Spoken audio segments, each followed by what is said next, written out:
وزیر اعلیٰ بلوچستان نے شام زلزلہ متاثرین کے لیے 87 کروڑ روپے کی منظوری دے دی۔ تربت لیویز فورس نے 8 لاشیں FCC ہیڈ کوارٹر تربت سے ٹیچنگ ہسپتال تربت منتقل کر دیں۔ 4 روزہ گوادر علمی ادبی میلہ کا افتتاح کر دیا گیا۔ سردار اختر مینگل کی سربراہی میں قائم بلوچ لاپتہ افراد سے متعلق کمیشن کی رپورٹ عدالت میں جمع۔ آج فروری کی 23 تاریخ ہے، دن جمعرات، اور اس وقت بلوچستان میں شب کے 10 بج رہے ہیں۔ بلوچستان افیئرز کے اردو نیوز بلیٹن سر شب احوال کے ساتھ میں ہوں سمینہ بلوچ۔ شب وشبات۔ لیویز فورس نے 8 لاشیں FCC ہیڈ کوارٹر تربت سے ٹیچنگ ہسپتال تربت منتقل کر دیں۔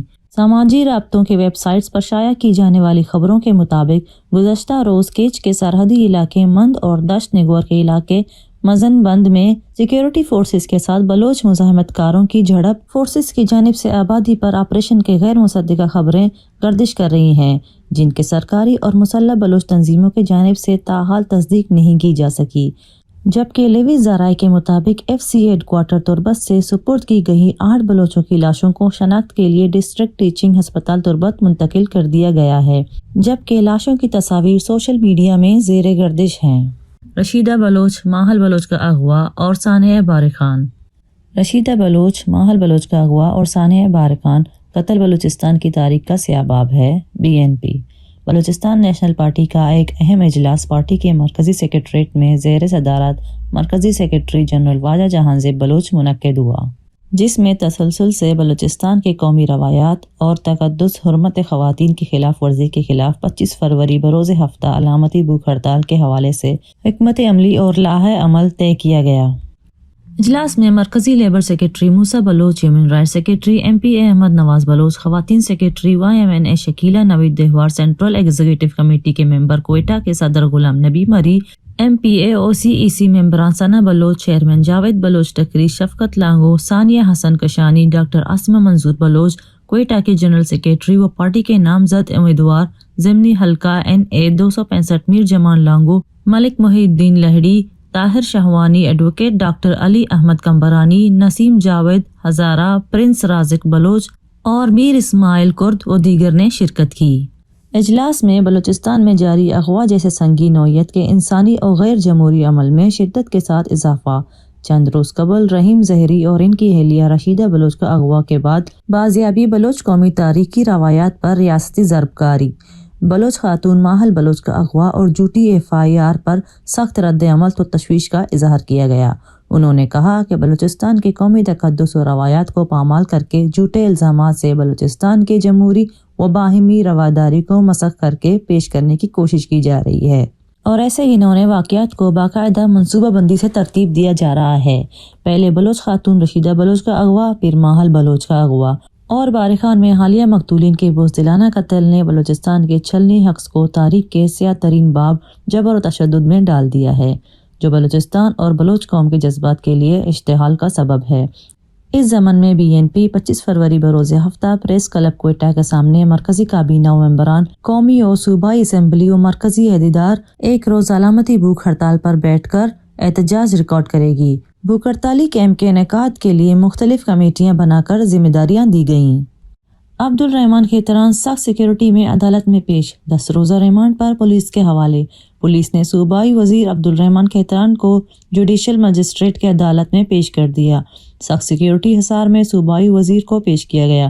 پولیس کی جانب سے مجسٹریٹ سے 10 روزہ جسمانی ریمانڈ کی درخواست، جوڈیشل مجسٹریٹ نے 10 روزہ ریمانڈ پر پولیس کے حوالے کر دیا۔ سردار اختر مینگل کی سربراہی میں قائم بلوچ لاپتہ افراد سے متعلق کمیشن کی رپورٹ عدالت میں جمع۔ کمیشن میں MNA Sardar Akhtar Jan Mengal, additional secretary senate major Hasnain Haider, secretary commission senators Mian Raza ربانی، مشاہد حسین سید، کامران مرتضی، سابق سینیٹر افراسیاب خٹک، سابق چیف سیکریٹری بلوچستان ناصر محمود خوسا MNA شامل ہیں۔ اسد عمر، پروفیسر ڈاکٹر عاصمہ فیض، علی احمد کرد، حفیظ الرحمان چودھری، سیکریٹری وزارت داخلہ اور سیکریٹری وزارت انسانی حقوق نے اپنی وسیع کوششوں کے ذریعے حقائق تلاش کرنے کے لیے دوہرے ڈیٹا اکٹھا کرنے کی مشقتیں اور مختلف اسٹیک ہولڈرز کی شہادتوں کے تجزیے نے بلوچ طلباء کی پروفائلنگ اور گمشدگیوں سے متعلق مسئلے کی سنگینی کو مضبوطی سے تسلیم کیا۔ کمیشن نے اپنی جامع رپورٹ میں بلوچ طلباء کے تکالیف کو کم کرنے کے لیے قلیل مدتی اور وسیع بنیاد اقدامات کی تجویز دی ہے۔ کمیشن نے امید ظاہر کی کہ تمام اہم اسٹیک ہولڈرز بلوچ نوجوانوں کی بیگانگی سے متعلق معاملے کی حساسیت کو محسوس کریں گے اور رپورٹ میں تجویز کردہ اصلاحی اقدامات کریں گے۔ متعلقہ وزارتوں، ڈویژنوں، صوبائی حکومت کے حکام، HEC، پبلک سیکٹر یونیورسٹیوں کے وائس چانسلرز، معروف صحافیوں، ماہرین انسانی حقوق کے کارکنوں اور بلوچستان کے مختلف سیاسی جماعتوں کے نمائندوں کو اس معاملے میں تفصیلی بریفنگ اور ان پٹ کے لیے مدعو کیا گیا تھا۔ موصول ہونے والے تاثرات نے نتائج اور سفارشات کو مضبوط کرنے میں مدد کی۔ مجموعی طور پر کمیشن نے 21 اجلاس منعقد کیے، جس میں کوئٹہ کا دورہ بھی شامل تھا۔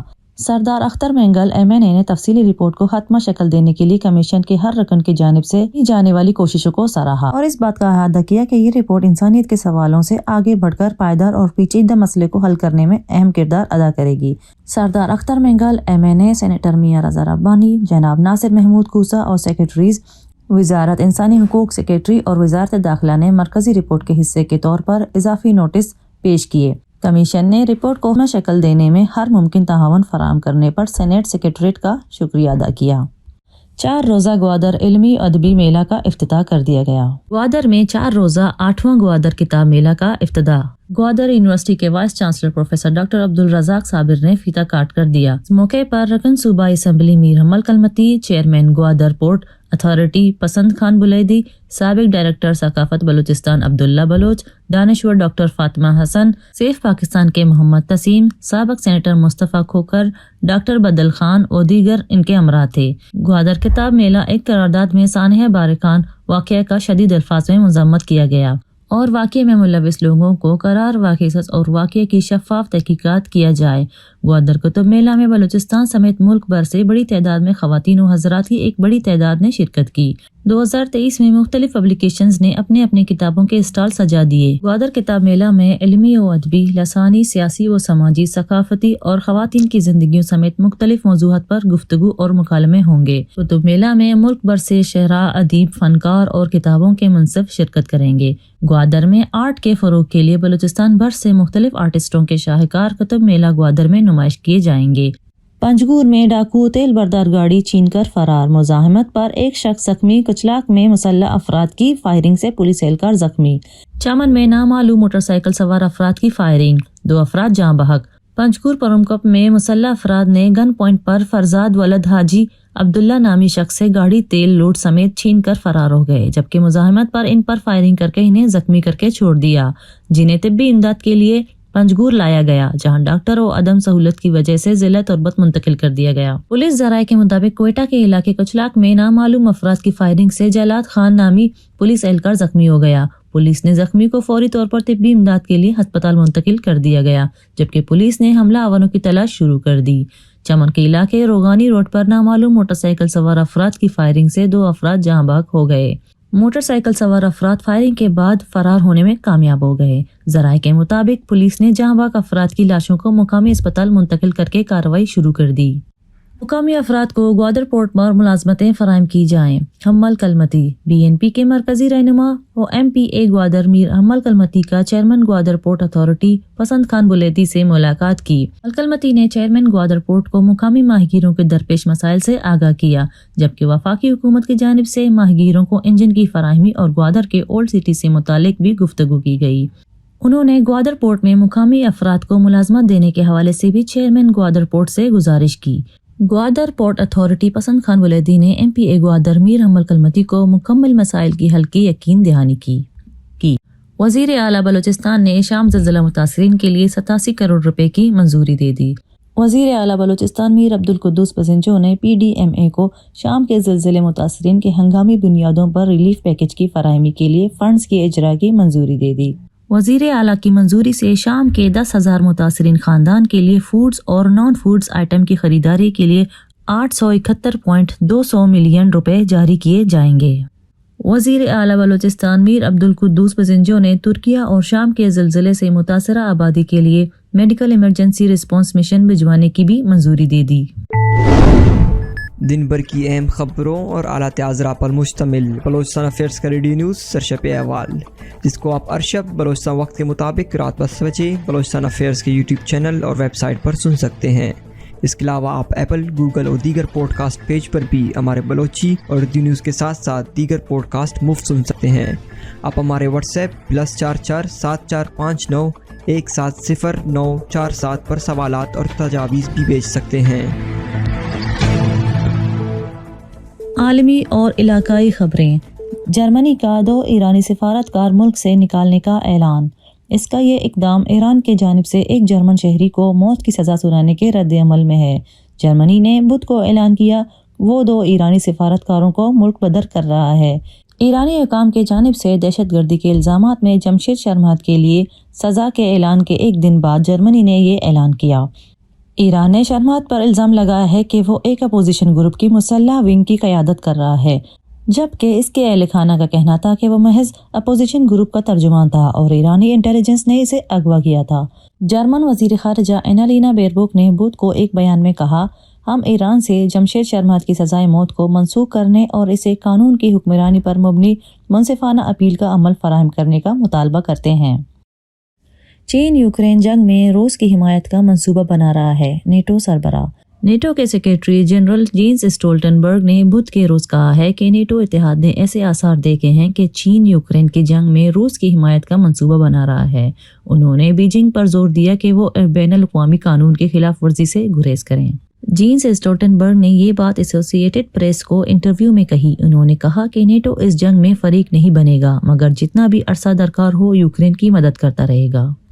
چین کے روس کو ہتھیار فراہم کرنے یا جنگ میں اس کی کوئی اور مدد کرنے سے متعلق ایک سوال کے جواب میں اسٹولٹنبرگ نے کہا، ہم نے کچھ آثار دیکھے ہیں کہ وہ اس کا منصوبہ بنا رہے ہیں، لیکن نیٹو کے اتحادی اور امریکہ میں بھی اس کے خلاف خبردار کرتے رہے ہیں، کیونکہ یہ ایک ایسی چیز ہے جو نہیں ہونی چاہیے۔ چین کو روس کی غیر قانونی جنگ کی حمایت نہیں کرنی چاہیے۔ چین نے ارادتاً یوکرین پر حملے کی مذمت سے انکار کیا ہے اور ماسکو کے اس دعوے کو دہرایا ہے کہ امریکہ اور نیٹو کرمنل کو اکسانے کے ذمہ دار ہیں۔ اس ہفتے چین، روس اور جنوبی افریقہ بحر ہند میں بحری مشقیں کر رہے ہیں۔ امریکی وزیر خارجہ اینتھونی بلنکن کہہ چکے ہیں کہ کرملن کی جنگ میں چین کا کسی بھی قسم کا عمل دخل سنگین مسائل کا باعث ہوگا۔ صومالیہ میں عسکریت پسندوں کا فوجی افسران کے گھر پر حملہ، 10 افراد ہلاک۔ صومالیہ کے دارالحکومت موغادیشو میں عسکریت پسندوں کا ایک گھر پر اندھا دھند فائرنگ، اس کے نتیجے میں 10 افراد ہلاک اور 3 زخمی ہو گئے۔ عالمی خبر رساں ادارے کے مطابق صومالیہ کے دارالحکومت موغادیشو میں ایک عمارت کے باہر کار بم دھماکہ کیا گیا، جس کے بعد مسلح افراد گھر میں داخل ہو گئے اور فائرنگ کر دی۔ سیکیورٹی اہلکار بھی فوراً پہنچ گئے اور جوابی کارروائی کی گئی۔ کئی گھنٹے تک فائرنگ کا تبادلہ جاری رہا۔ الشباب، جو خود کو القاعدہ کا ایک شاخ کہتی ہے، حملے کی ذمہ داری قبول کرتے ہوئے کہا کہ اس عمارت میں صومالی فوج کے وہ افسران رہائش پذیر تھے جنہوں نے ہمارے خلاف حال ہی میں کیے گئے ایک آپریشن میں حصہ لیا تھا۔ فوج کے ترجمان نے بتایا کہ جوابی فائرنگ کے باعث عملہ آور فرار ہو گئے۔ سیکیورٹی فورسز نے آس پاس کی عمارتوں میں محصور شہریوں کو نکال کر محفوظ مقام پر منتقل کر دیا۔ افغان صوبہ کنڑ میں فائرنگ سے کالا دم ٹی ٹی پر کمانڈر ہلاک۔ سیکیورٹی ذرائع کے مطابق افغانستان کے صوبے کنڑ کے علاقے میں اسد آباد میں فائرنگ کا واقعہ پیش آیا ہے۔ افغان سیکیورٹی ذرائع نے مزید بتایا ہے کہ فائرنگ سے کالا دم ٹی ٹی پی کا کمانڈو نور شہید مسعود ہلاک ہوا ہے۔ یہ تھی اب تک کی اہم خبریں۔ مزید خبروں اور اپڈیٹس کے لیے ہمارے ویب سائٹ اور یوٹیوب چینل کو وزٹ کریں۔ اس بلیٹن کے ایڈیٹر تھے قمر مالک بلوچ اور تکنیکی ایڈیٹر تھے عمر کریم بلوچ۔ مجھے بلوچستان افیئرز کی ٹیم کے ساتھ اجازت دیجیے۔ شب و شبات۔